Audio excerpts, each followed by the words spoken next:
Qadry, good morning. It is a glorious morning indeed. Great day of football. That was, well, I should say, great yesterday of football, and now I'm sitting here basking in the glow. What did you think about the decision, the overturn of the Steelers' touchdown at the end of the game yesterday against the Patriots? Well, there's the letter of the law, and there's the spirit of the law. I think the letter of the law was applied. I think the spirit of the law was totally ignored. I think Jesse James, as well as even when I look at even Des Bryant going back to the Packers game some years ago, then I think that was a catch. And I am just as frustrated now as I was then that we still kind of have this hanging over us, just an intuitive view of, was it a catch? The dude controlled the ball when it entered into his hands. He caught the ball. Now he is trying to make a football play into the end zone to stretch to get more yards, but yet somehow, some way, they're feeling like the completion of the catch wasn't made because the ball moved fractions of an inch here or there, but yet, to the naked eye, to the guys on the field, to the coaches on the sideline, no one is raising up a holy hell of saying that it wasn't a catch. And that's what frustrates me because it just was a catch, yet at the same time they're trying to make it not be so. I'm a fan and a media member, and I'm frustrated. I can only imagine as a former player, these athletes are throwing their bodies around for 3.5 hours, and they're having minuscule centimeters reviewed at super slow motion from 1,000 different angles, decide basically could be who goes to a Super Bowl. I mean, yesterday, a first down is decided by folding up a piece of paper.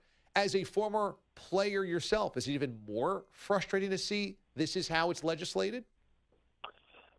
I guess you got to be careful what you ask for because you just might get it. And I think that when it comes to the NFL, the use of technology, the way in which you go about basically legislating the game, the rules and all that, I don't like it when a guy is I'm not saying old as in, oh, you're old, but I'm saying as in not capable of moving fast enough to be in position to get the spot right or not have your eyes where it needs to be to say that was a hold or that was a pass interference. That's what I mean when I say, a guy is old or a guy is not doing what he needs to do.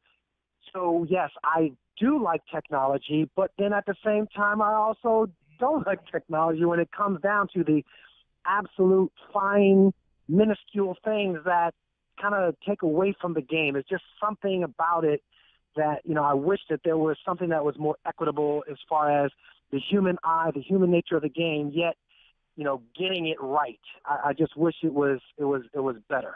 Qadry Ismail joins us here on the show, Super Bowl champion. Last night on the NBC broadcast, Rodney Harrison openly questioned the veracity of Ben Roethlisberger, saying that he was told to run the play and not clock it. He said that can't be true because Eli Rogers actually ran a play. Ben Roethlisberger said, I was told to do something and I ran it, basically putting the blame on the coaches. Are you buying Ben Roethlisberger in that instance?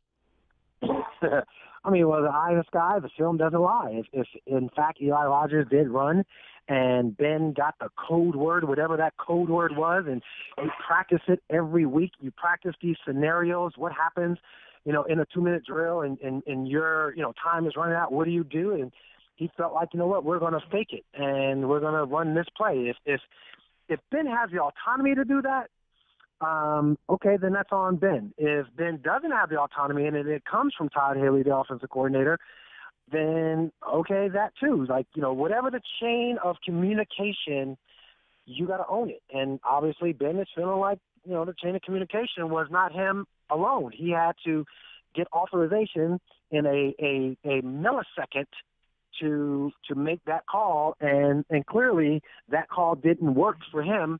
Obviously, that's something that you're sitting back now and, playing the armchair quarterback. After yesterday's game, after the win, looks like the Patriots will host the AFC playoffs. Do you think that the Steelers, in a rematch, could go to Foxborough and win? No. because I don't think Antonio Brown's going to be the same Antonio Brown that I saw shred the Ravens. No, I don't think he's going to be the same Antonio Brown that the Patriots are going to have to put all that attention on him. I think that there's something to be said about playing in Pittsburgh and the way in which they go out there and do what they do. I don't think that when they go up to New England, I think it'll just be a different story. You know, I think Rob Gronkowski clearly showed why he is the premier dude for Tom Brady. He had as clutch of a performance in the most hostile of situations and delivered with ease. I think he is unguardable. I think that if you have a talented guy who can guard him, he has an answer to every counter move. That two-point conversion that he ran, the fade in end zone, looked like a wide receiver the way he released off the line of scrimmage. I think up in Foxborough, it's just a totally different ball game for the Patriots, and they know it, and Pittsburgh knows it too.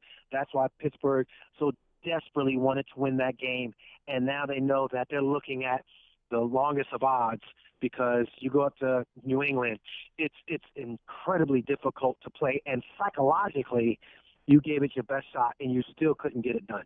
Qadry Ismail joins us here on the show. That brings up two other opponents the Patriots could face in the playoffs. The Ravens, who have a very, very good defense and have done this before to the Pats, or the Jaguars, who have a very good defense as well, and have an old nemesis of the Patriots, Tom Coughlin, running things from up above. Could either one of those teams go to Foxborough and win? You can say Tom Coughlin's name all you want, but the players play, coaches coach. Tom is up there doing personnel. I can promise you this. If you haven't been in that situation before, and if you haven't experienced what it was like, then you're talking about the greatest quarterback of this generation going to carve and slice and dice you. That defense is a very smart defense. It's not a great defense. It doesn't have like a bunch of name players. Heck, I was just watching the game like, man, who is that guy? I don't even know that guy. Who is that guy? I don't even know that guy either. All I know is they know each other, and they know their assignments, and they play great assignment football. And as long as 12 is on the sideline or 12 is in the game throwing it to 87, they feel like they got a chance. So with all that, I don't see Gostowski missing an extra point ever again, and especially up in Foxborough. It ain't going to happen.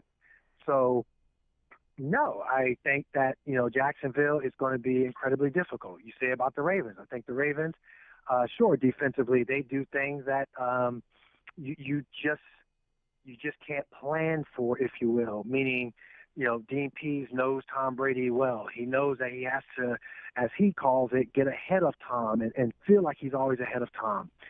But you still have to make plays. Brandon Carr was exposed with Antonio Brown.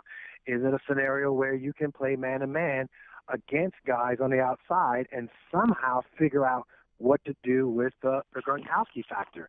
You got backs coming out of the backfield. And right now the Ravens, they have struggled. You talk about the week before. Well, the Steelers 66 times been through the ball and not one time it was intercepted.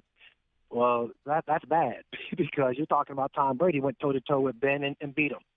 I don't see it where the Ravens is just, well, we've beaten them before. We can just easily go up there and win. I think that the road to the Super Bowl, unfortunately, now goes through New England as opposed to saying you had a fighter's chance if it went through Pittsburgh. Qadry Ismail joining us here on the show. Super Bowl champion, NFL analyst, Ravens analyst. Follow him on Twitter, @Qadry Ismail, joining us on the show. Q, it's always good to catch up, brother. Thanks so much.